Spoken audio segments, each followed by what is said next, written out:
Good morning and welcome. It is a sincere greeting we use each Sunday to encompass all those who gather here and who are joining us online as well. If you are visiting for your first or second time, or you're returning to UUCGT after an extended absence, we invite you to introduce yourselves at this time. Is there anyone who would like to introduce themselves? All right then, I'll tell you this. Following the service, we do have coffee in the social hall this way when you go out of the sanctuary. And we hope that you'll grab a yellow mug because that is a signal to the rest of us to greet some new friends and take some time to talk with you. So please take a yellow mug. Andy, Yes, this family was going to introduce themselves. they are? Right here. Well, we'd love to do that. Please stand. We'd love to meet you. I just wasn't fast enough. I'm Marisa, this is my husband Mark, and my daughters Ellie and Katie. This is our first time here. It's so nice to see you. We're really glad to have you here this morning. One of the traditions that binds us together is the sharing of joys and concerns. Those at home may use the chat link to record your thoughts and words, being sure to push enter when you are finished writing. For those of you here in the meeting hall, you're invited to record your thoughts in the book to my right. Writing should be completed by the end of the prelude, and please print clearly. If you're interested in finding out more about Unitarian Universalism, or this church in particular, you will find friendly persons to help with questions at the welcome table that's right outside the sanctuary, just outside the doors here. As we enter this time of contemplation and we seek inner peace, please be sure any electronic devices are turned off so that we can bring our full attention to our time together without any distraction. And now we'll listen to the prelude, Butterfly Waltz, performed by Barbara Young. Oh, I'm sorry. I'm very sorry. Now, we're going to hear from Mike McDonald from our Stewardship Committee. I'm so sorry, Mike.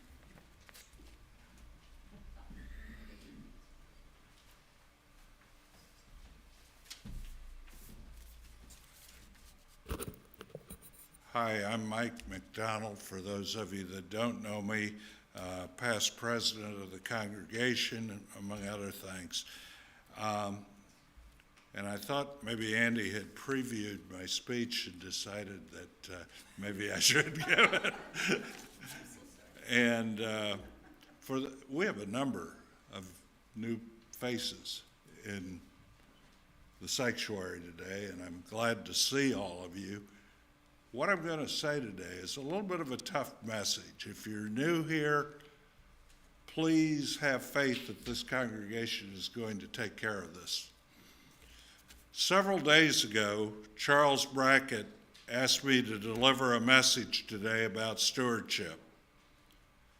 Since Sandra and I are moving to Ann Arbor this summer, my reaction was no, I shouldn't do that. I slept on it and came back to Charles and said I would do it because the UUCGT community has meant a great deal to Sandra and me for the last 8 years. Before I talk specifically about stewardship, I need to inform you of a difficult situation your UUCGT community is facing for the coming year. This year's pledge drive has so far fallen short of your goals, and likely the total dollars of last year's pledge drive. The number of pledges received has steadily dropped from 139 3 years ago to so far 100 or less for the coming year. At the same time, our expenses are rising as we reopen and return to full programming. As I'm sure you know, less income and increased expenses do not work well together. Fully funding our current operations with the number of pledges you will likely have, around 100 right now, would require an average of $2,800 per pledge. Let me repeat that, $2,800 per pledge. Currently, the 85 pledges you have received average around $2,100 per pledge. Of course, these are averages, and we recognize that not everyone could give $2,800 per year, but there are those who can do more, and you count on them to pull up the average. Your board is faced with some tough decisions in May as they try to finalize next year's budget. Nearly 75% of our expenses are staff salaries, wages, and benefits.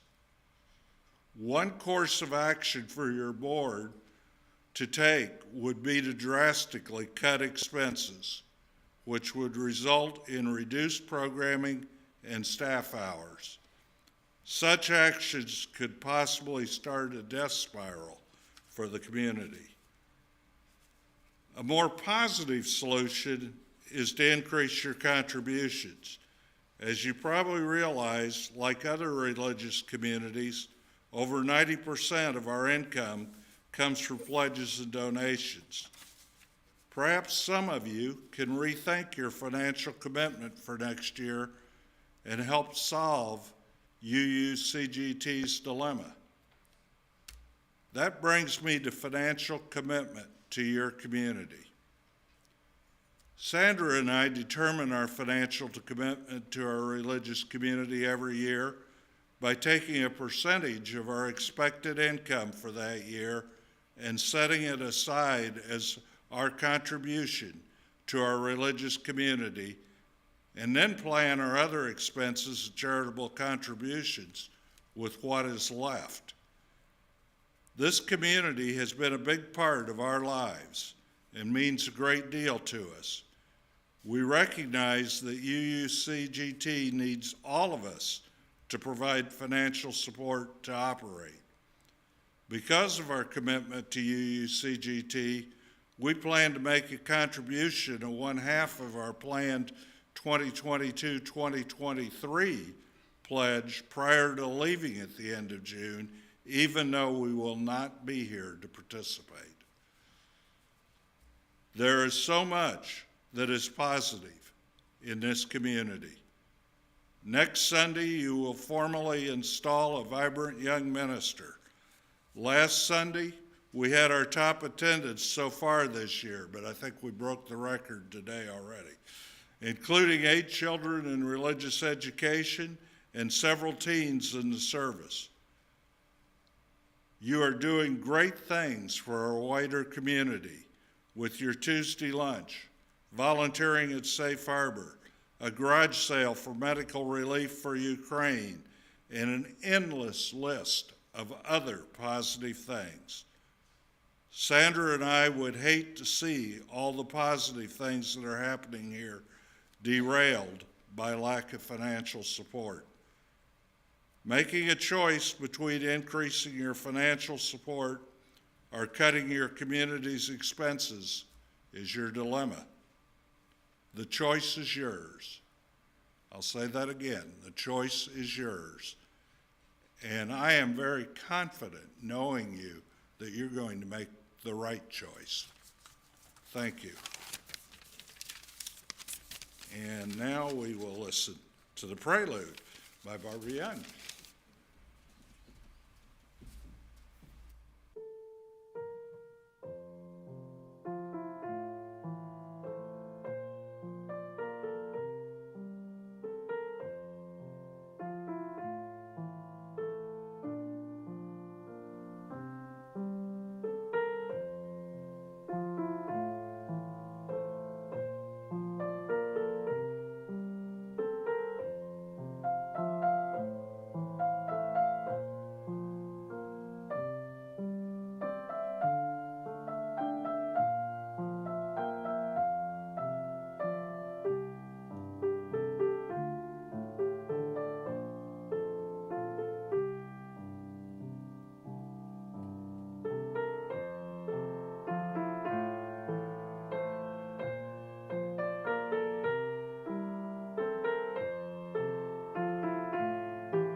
Whoever you are and wherever you are on life's journey, you are welcome here.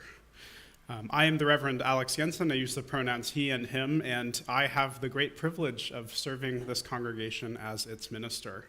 It is good to be together on this morning, Easter Sunday, for our Christian friends, as well as in the midst of Passover for our Jewish friends. We here at UUCGT believe in the worth and value of each person, no matter who they are, how they believe, or even who they love.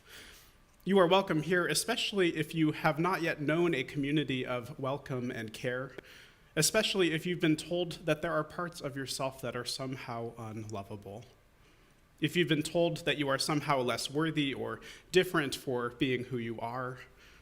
Here you will find a community that wishes to embrace you fully, no matter your gender identity or sexuality, no matter your background or heritage, no matter your financial means. As we head into our service this morning on historic heresies, we reflect on the early history of our Unitarian Universalist faith movement, as well as the hard-earned freedom we have to search for our own spiritual truths and discover our own religious paths.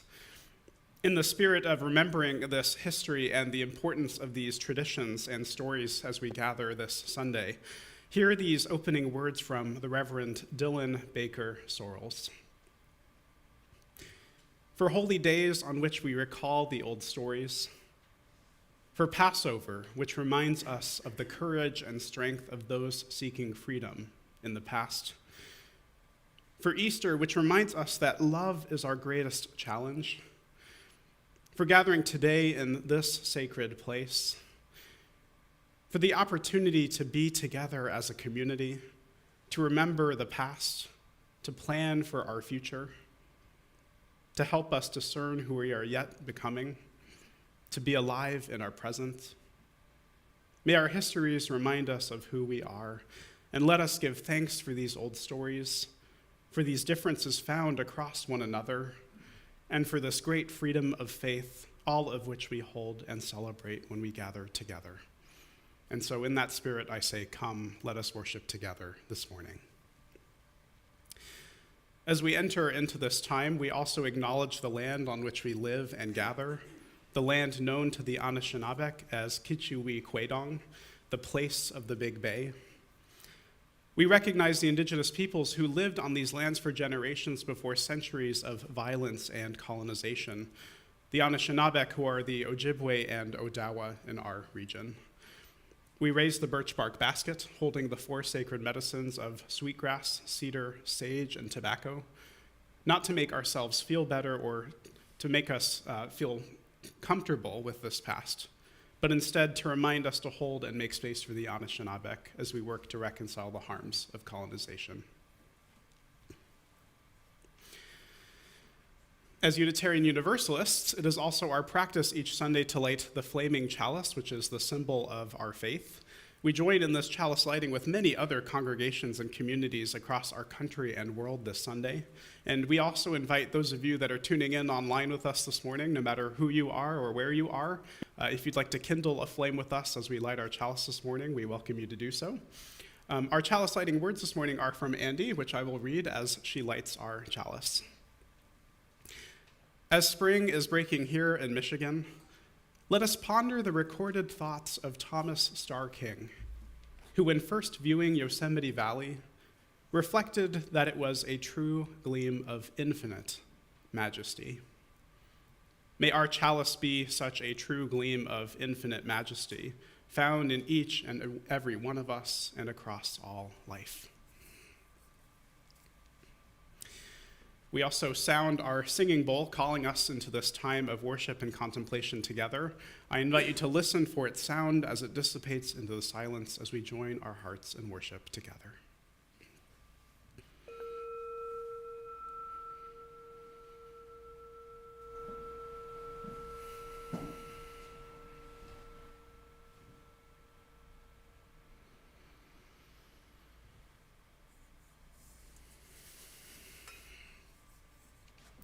And this is the exciting part. I invite you to please now rise in body or in spirit and to join in singing our opening hymn this morning, We Would Be One, as we are actually in phase 6 of UUCGT's reopening plan that was authorized by the board as well as the reopening task force. You no longer need to wear your masks while you sing, though you are welcome to do so if you are more comfortable.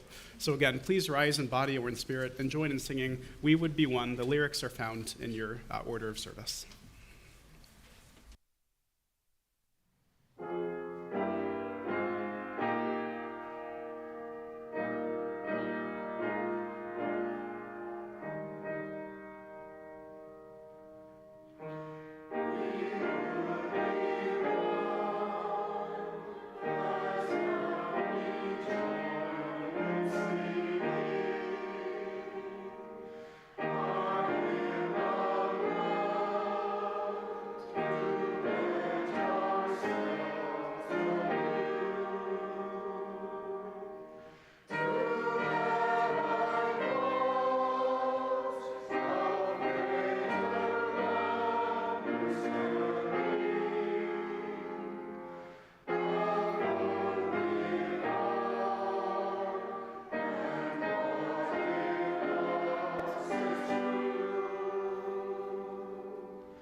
Good morning.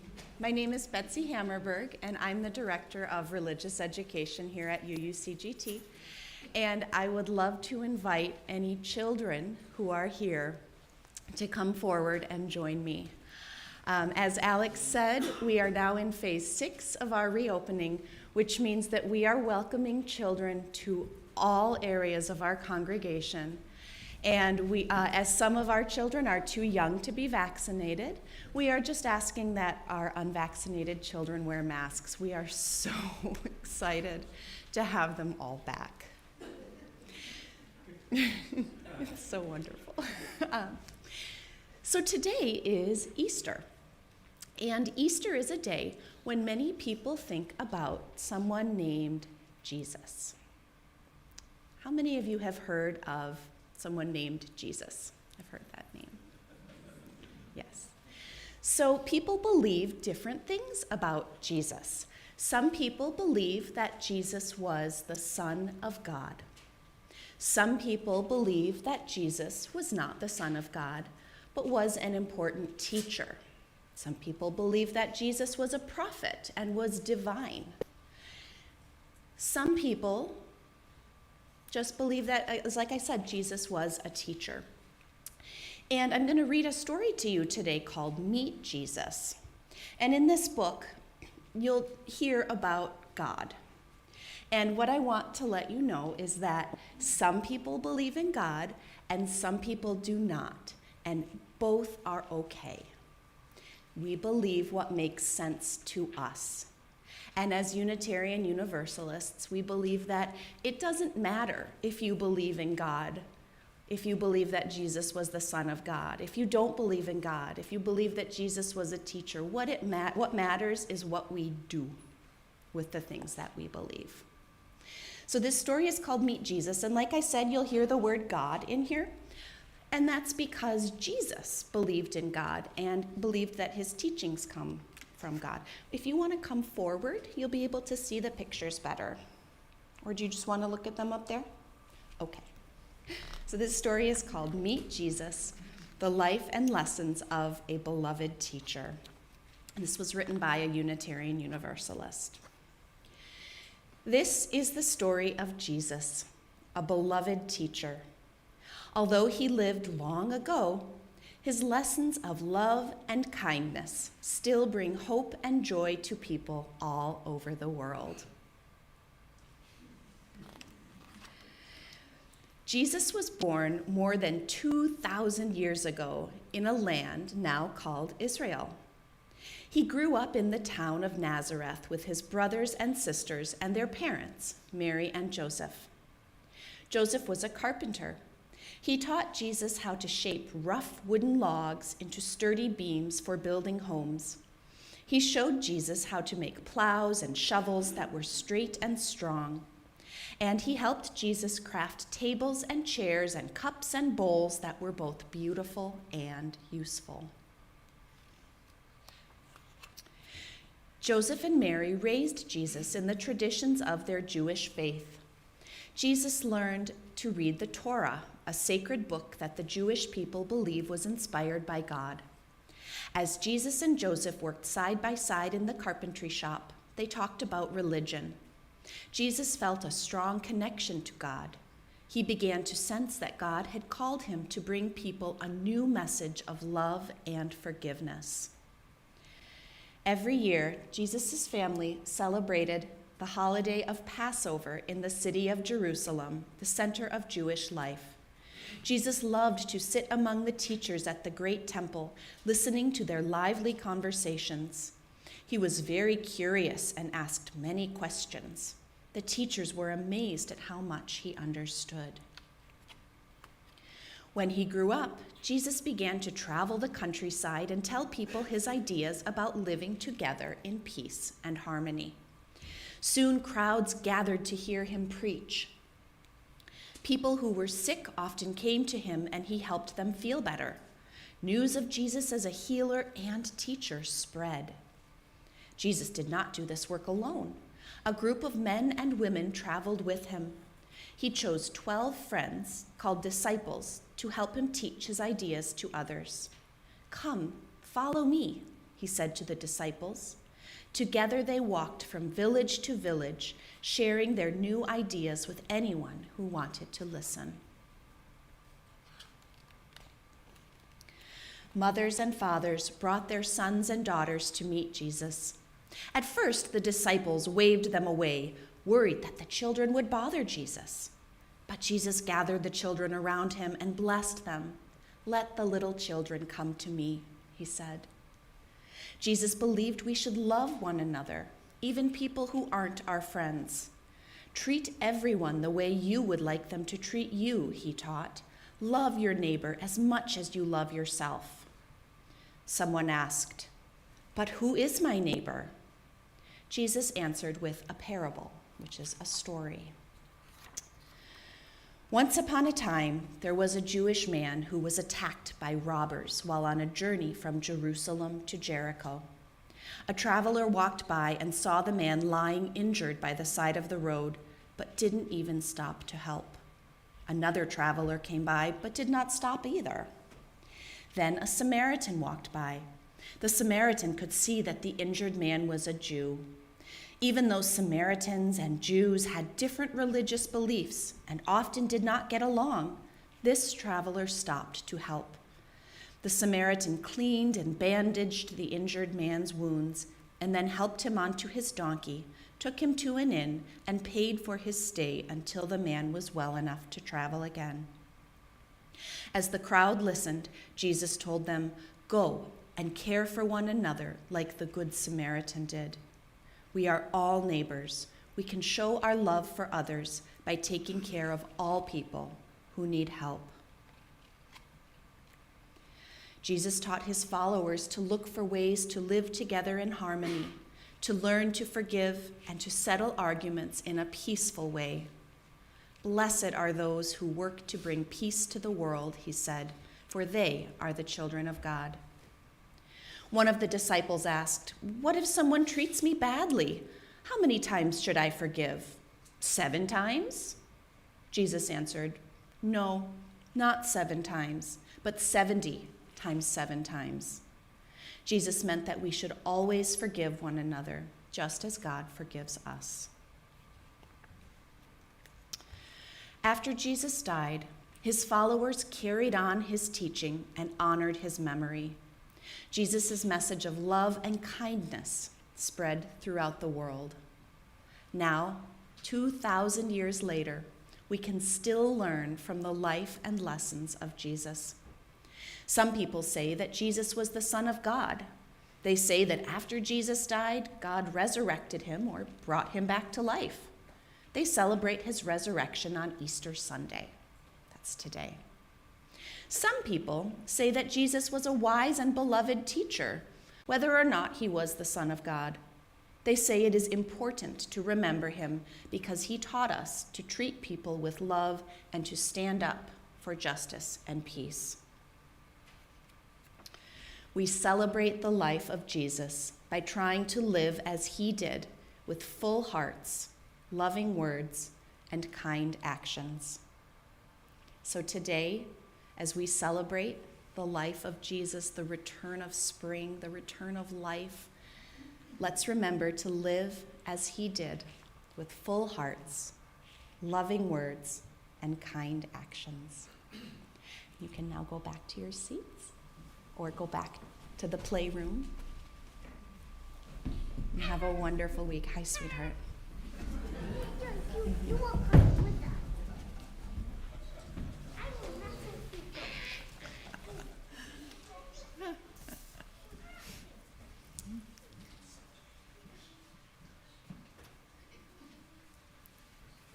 We offer ourselves to each other in this church. We offer ourselves to one another by the use of both sides of our baskets as well. One to maintain the everyday workings and long-term planning by our minister and our staff, and the other for the greater community of which we are all a part. We acknowledge that we are part of the universal, interconnected web of life. And just as we feel an obligation to love one another, we have an obligation to share the riches of our lives. May your offerings be generous. There are 3 ways, in addition to the baskets, that allow you to make a donation. You can mail a check to UUCGT. You may visit the UUCGT website or download the Give Plus app on your phone and make a donation that way.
It is our practice as a religious community to set aside time in our service to name and honor the joys and concerns that mark our lives, the milestones and moments of our lived experiences.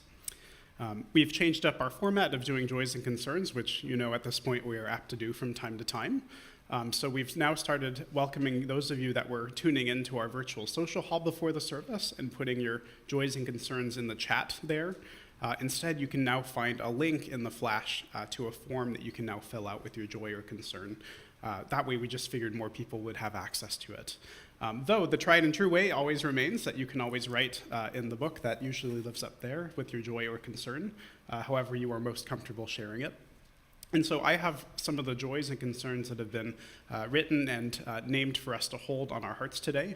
If you have a joy or a concern that's a bit too tender to share with us in our service, I invite you to reach out to myself or to a member of our congregational care team. Is anybody from congregational care willing to give a wave? And so we have Judith over there who's willing to be a point person. So feel free to reach out to them as well, to the congregational care team, or to simply hold it on your heart as you are held in the love of this community. None of us is meant to travel life's journey alone. And so with that, dear ones, this is what has been lifted up for us to hold on our hearts this Sunday.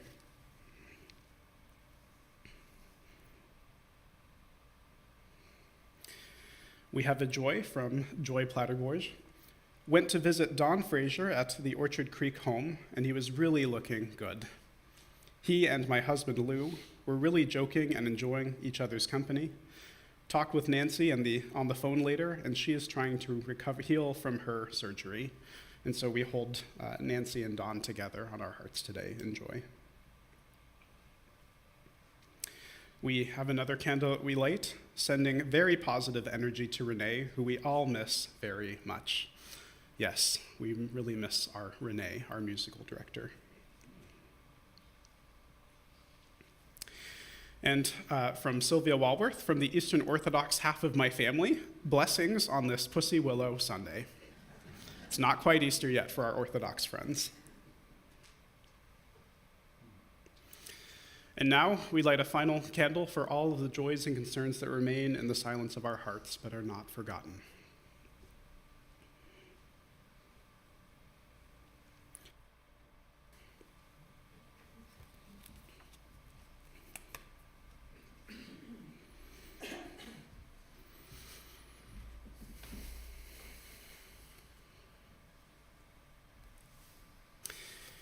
As we enter into this time of prayer and meditation this morning, let us join in breathing deeply as we do each week, feeling our connections to one another and this shared world, taking a deep breath in and out. Another deep breath in and out.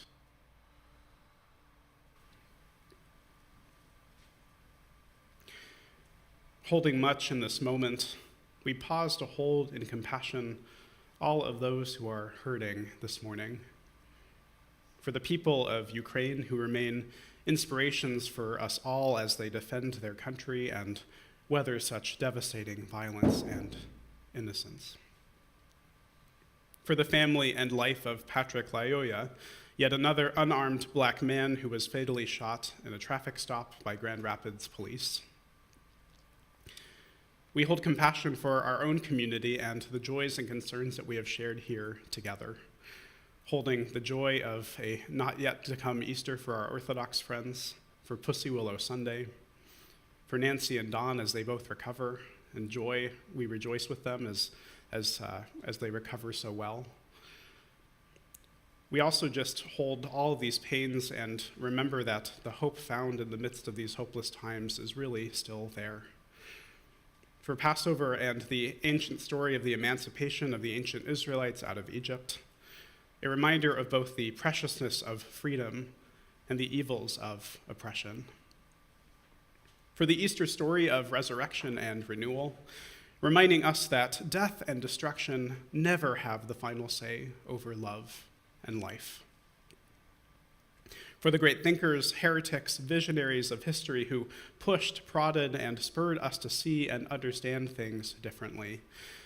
May we give thanks together for this community of care and love, for the reminder it brings that each of us belongs, and that we are made stronger by the differences of how we think and believe. May it be so, and amen. Andy will now share with you this morning's reading.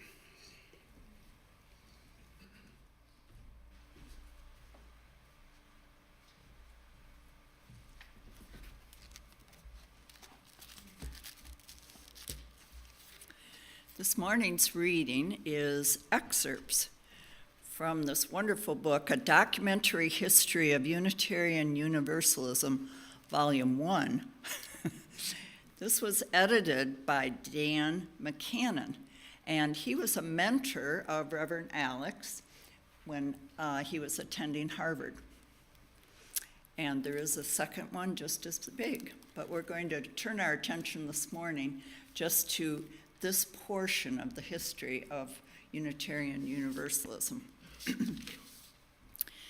Institutional Universalism is typically dated to the 1779 establishment of an independent congregation in Gloucester, Massachusetts, or the first National Convention of Universalists in 1790, while official Unitarianism is linked to King's Chapel's adoption of a new prayer book in 1785, and to the establishment of the American Unitarian Association in 1825.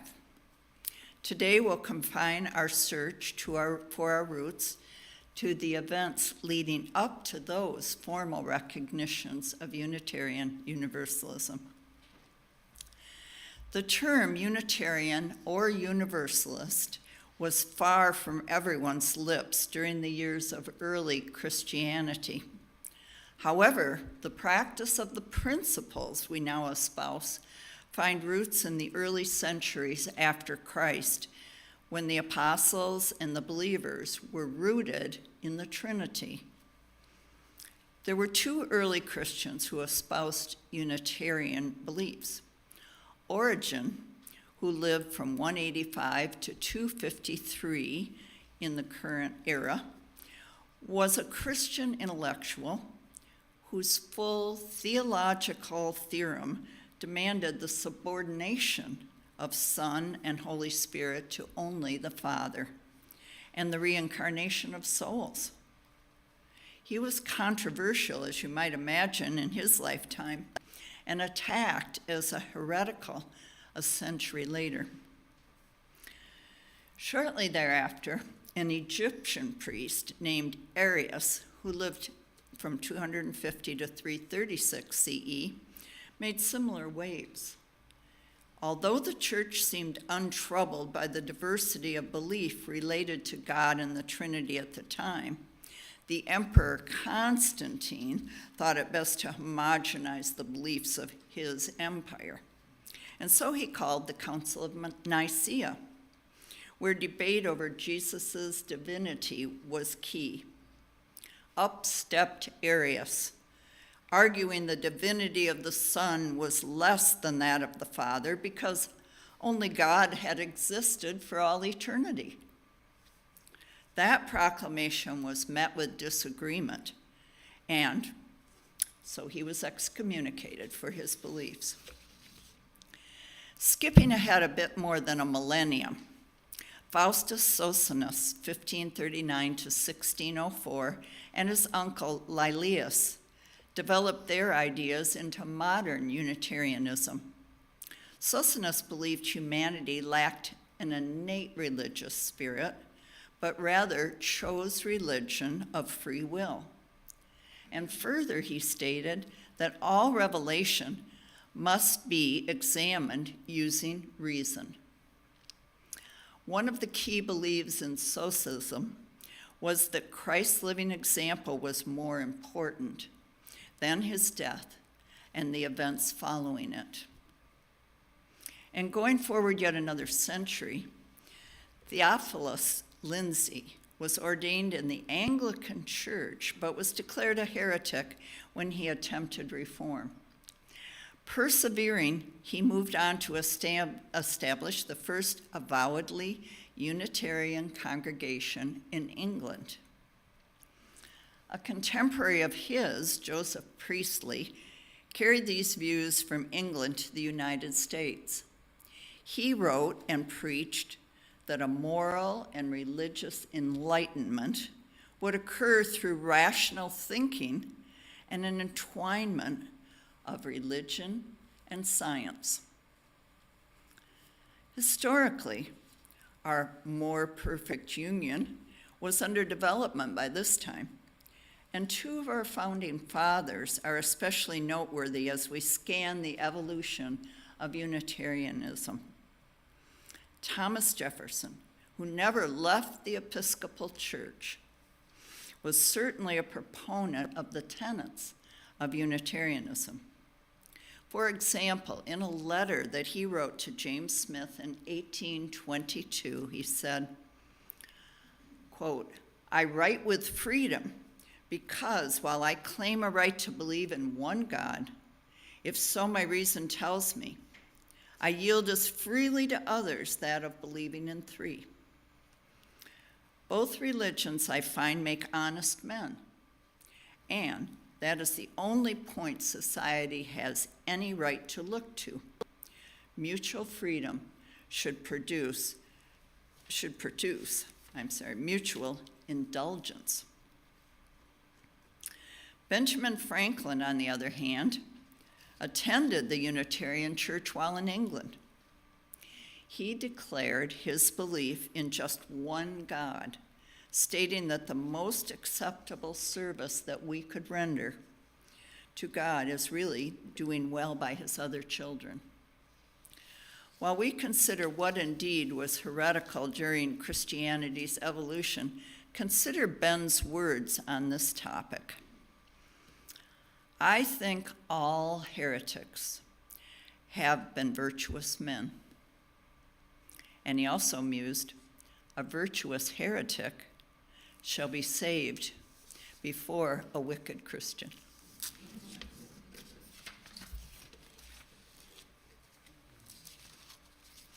And now it's time for Reverend Alex's sermon.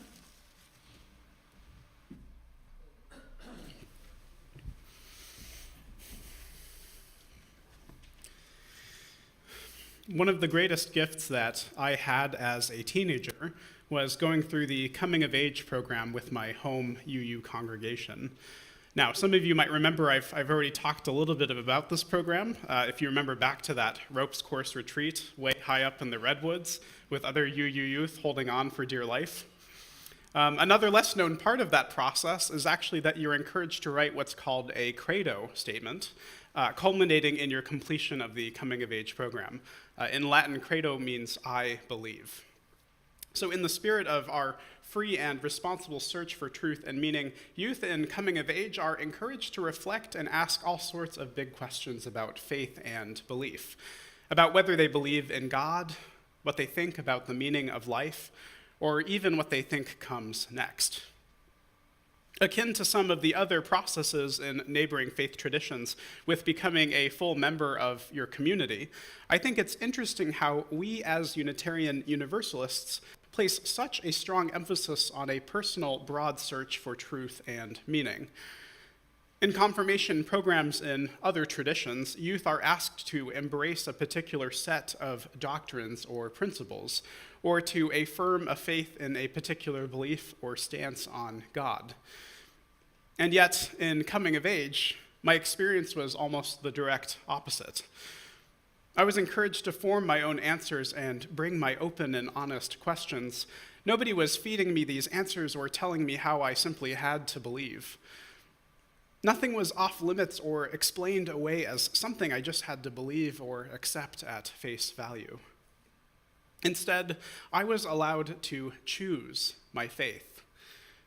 And sure, while I might break out my own credo now and again and find places in my beliefs and reflections where I've evolved or changed since I've been in high school, I'm sure many of us have changed since we've been in high school, That process of being allowed to search so freely on my own quest taught me the great value and depth of what Unitarian Universalism meant for me. In many ways, I'd argue that coming of age confirmed me as a Unitarian Universalist, telling me that it was okay to not have all of those answers.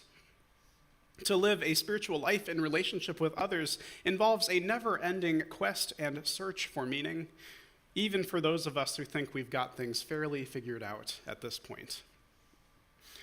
This morning on this Easter Sunday for Christians and also in the midst of Passover for Jews, we are exploring this great freedom we have in Unitarian Universalism to search for our own answers and to choose faith in a way that best meets our own understanding. Unitarian Universalism itself is a chosen faith. And looking at the word heretic, before we get into talking about some of these historic heresies, the word heretic itself comes from a Greek word, Heresies. I think that's how you pronounce it. I don't speak Greek.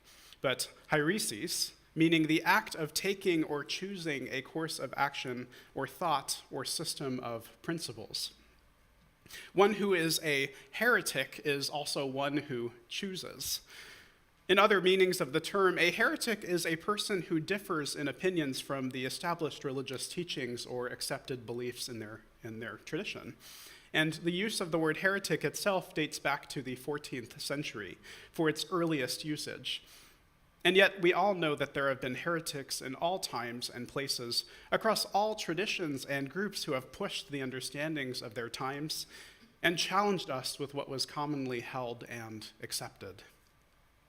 Heretic was originally an insult, or even in some cases a death sentence, especially in the ways that the Christian church used this word to label, condemn, and exile free thinkers who pressed against the boundaries of faith and religious teaching.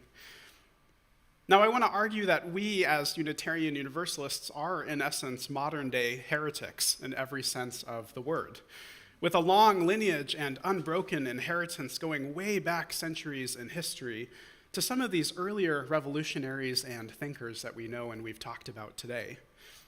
To be a Unitarian Universalist is to choose one's own sense of faith, and to be the guardians of and the inheritors of liberal religion and this freedom of choice and belief means to be ongoing thinkers and choosers now, especially in a society that prioritizes conformity and sameness over celebrating and welcoming difference. So who were some of these earlier heretics in our history? Of course, Christianity is but one of the many religious traditions that Unitarian Universalism draws from. The labels for Unitarian and Universalist themselves come from earlier Christian beliefs and traditions. In Andy's reading, we hear about several religious thinkers and heretics in our lineage as UUs, and I want to highlight three important and early heretics in this history who continue to inform and shape our own religious movement and who we are today. Now, the collections that Andy is drawing on are a special couple of books to me, and I'd encourage you to check them out for yourself if you're a bit of a UU history nerd like I am. Edited by Dr. Dan McCannon, who is the Emerson Senior Lecturer in Divinity at Harvard Divinity School. He was also my thesis advisor and my friend. These two books, titled A Documentary History of Unitarian Universalism, are actually the first set of books for their own kind. And I have my own signed copies right here, if you'd like to, after the service, check these out. They are very hefty books, but they're very, very neat. These books are the first comprehensive collection of primary sources, letters, articles, journal entries, and essays taken from all across Unitarian Universalist history. This is the first time that we've been able to have a source that puts all of those pieces together and even explains a little bit about their context and history. And so these collections themselves trace the development of Unitarian Universalism way back to the early Christian church in the days of the theologians Origen, Arius, and Sozzini.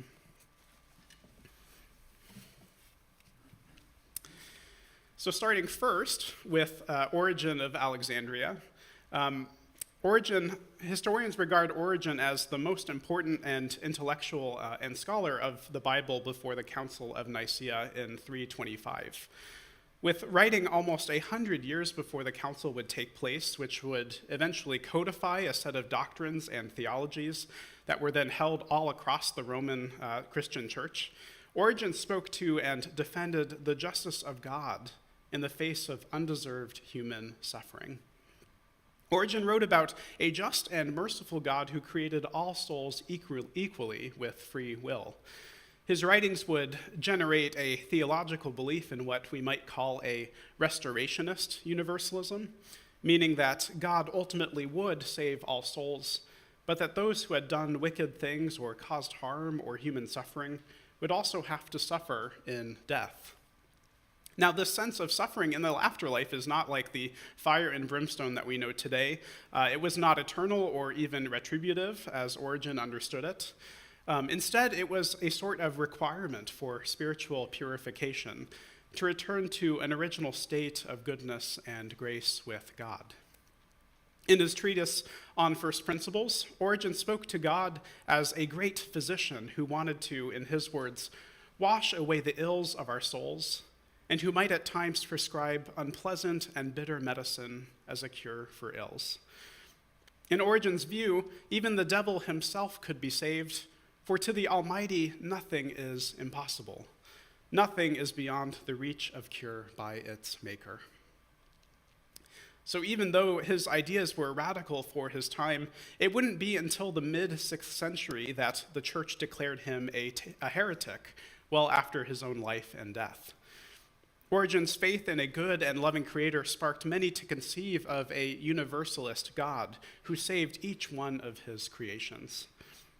Though it would be centuries before the first universalists in name would organize themselves into a formal church, this theology would eventually evolve into a sense of ultra-universalism, the belief that all people, no matter who they are or what they had done in life, are immediately saved after death. And this was a theology championed by the likes of universalist ministers and theologians like Hosea Ballou in the early 1800s, known as death and glory universalism. Death and glory, nothing more to it.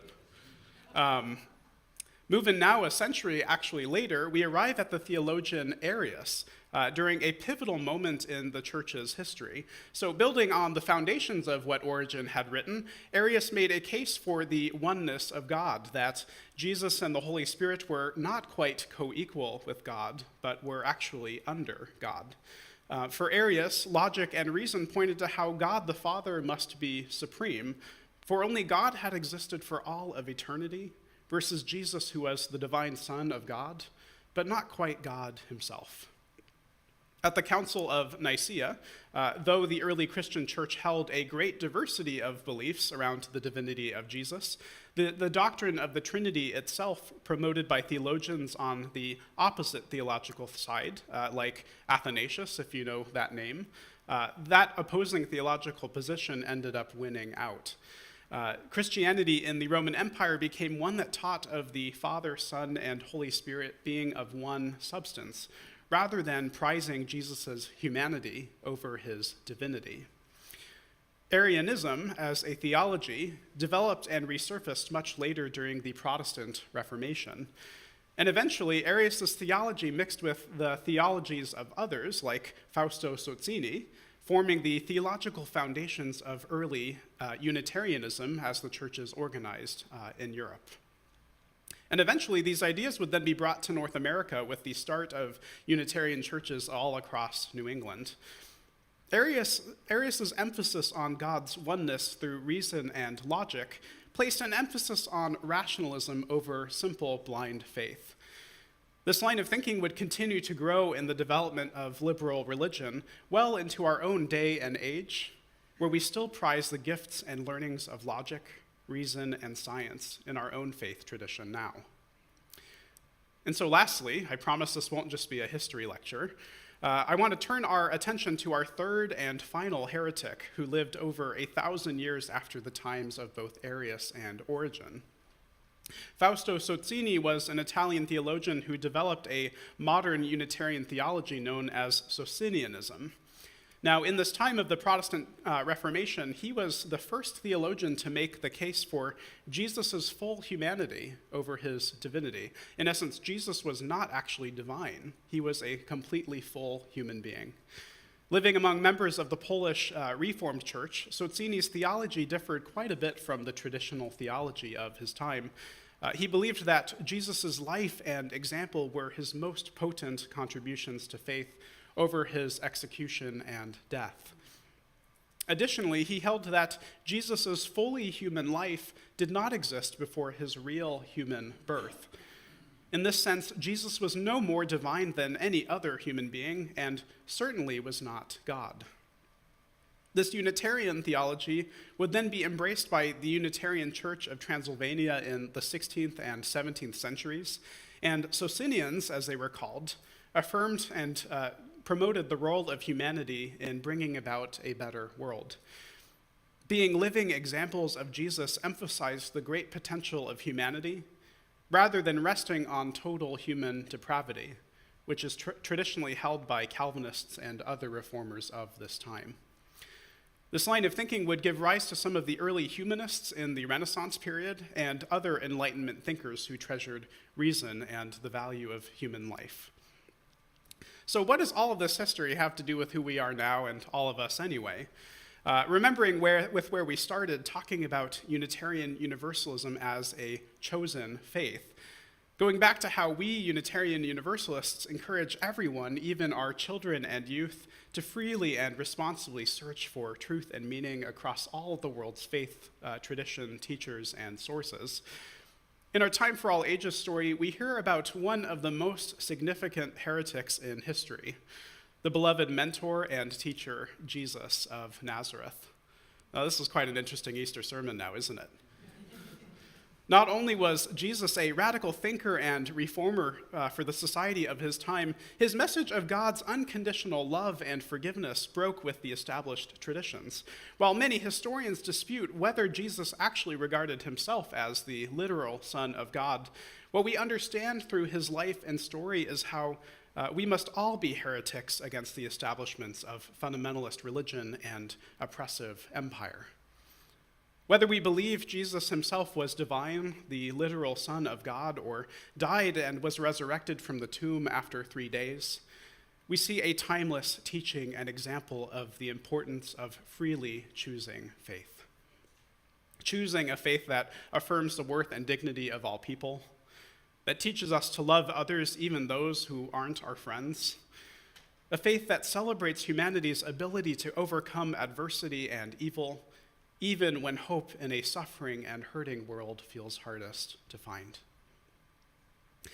Jesus' life and example as a heretic, as one who broke away from the established and accepted traditions and beliefs for his time, is one that we might remember today, knowing that true faith itself only arises out of trial and struggle. So to close, I want to leave you with this blessing. As Unitarian Universalists from all walks and backgrounds, may we be people of free and chosen faith, rather than a faith that restricts or harms. May we remember Origen's faith in the equality of all souls, even in death, teaching us of our unity and sameness. May we remember Arius and the oneness of faith, especially the importance of logic and reason as tools of faith. And lastly, may we remember Sozzini and Jesus' own humanity, which teaches us that we need not be divine in order to change and transform our world for the better. May Jesus' own life as a beloved teacher, the story of Easter to find hope in life, even in the face of death, and the story of Passover, which, with the blessings of freedom out of oppression and exile, may these teach us to treasure this free and unyielding faith. And may we all be heretics in our own right, to counter injustice and oppression, and restore a world that is worthy of our future generations. Happy Passover, Chag Sameach, and happy Easter, everyone. May it be so, and amen. So now I invite you to rise in body or in spirit and join in singing our closing song, We Belong to One Another. You'll recognize this as a familiar tune for Come Thou Fount of Every Blessing, and the lyrics can be found in your order of service.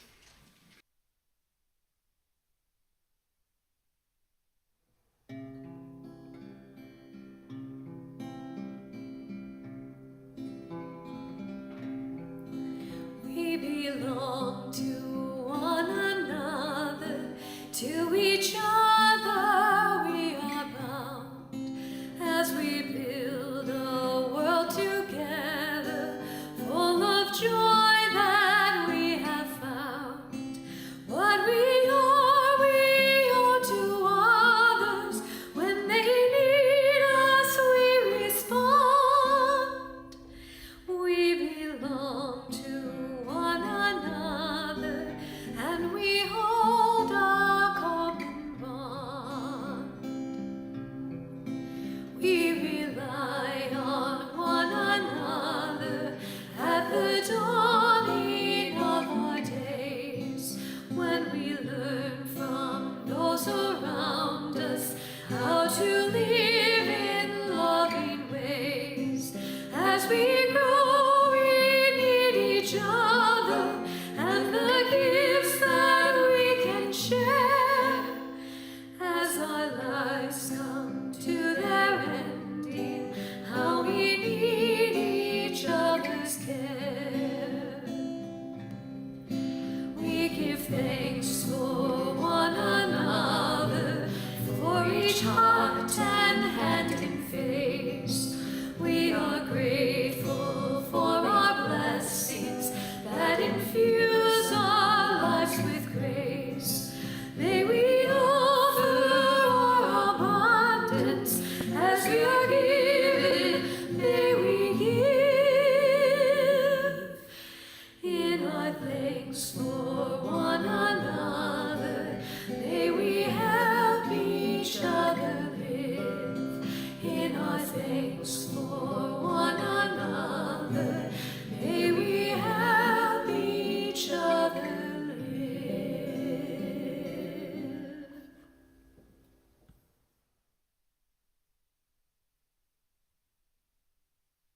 We extinguish our chalice this morning.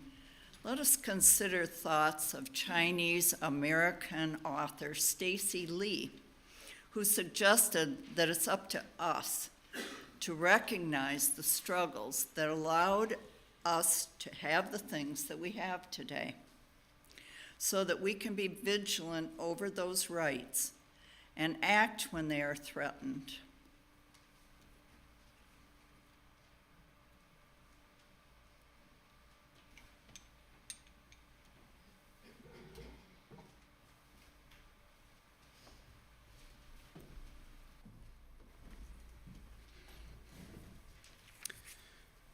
So in the spirit of covenant, community, and commitment, in the spirit of freedom of faith and belief, may we be made ready to serve one another and to build the world that we so desperately dream of. Go in peace all. Happy Easter, happy Passover. May it be so, and amen. So our service is now at its end. For those of you online, we invite you to go to the Zoom virtual social hall for a time of fellowship and community.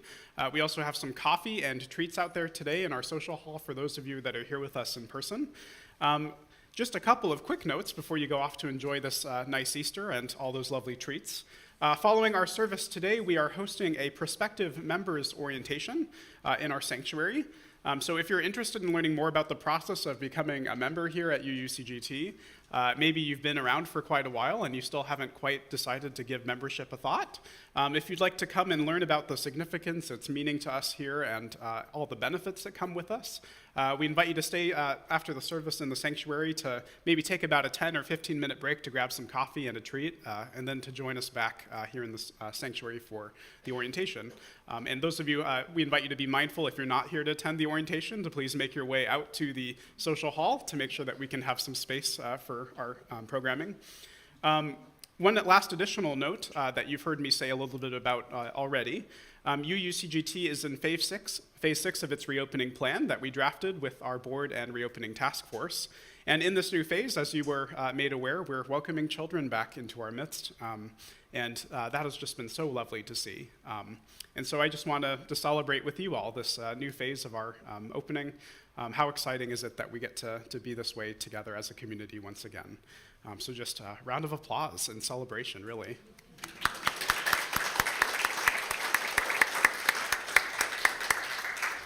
All right, part 2 of the sermon is now done. You're now free to go about your Easter. Happy Sunday, and we'll see you later. All right.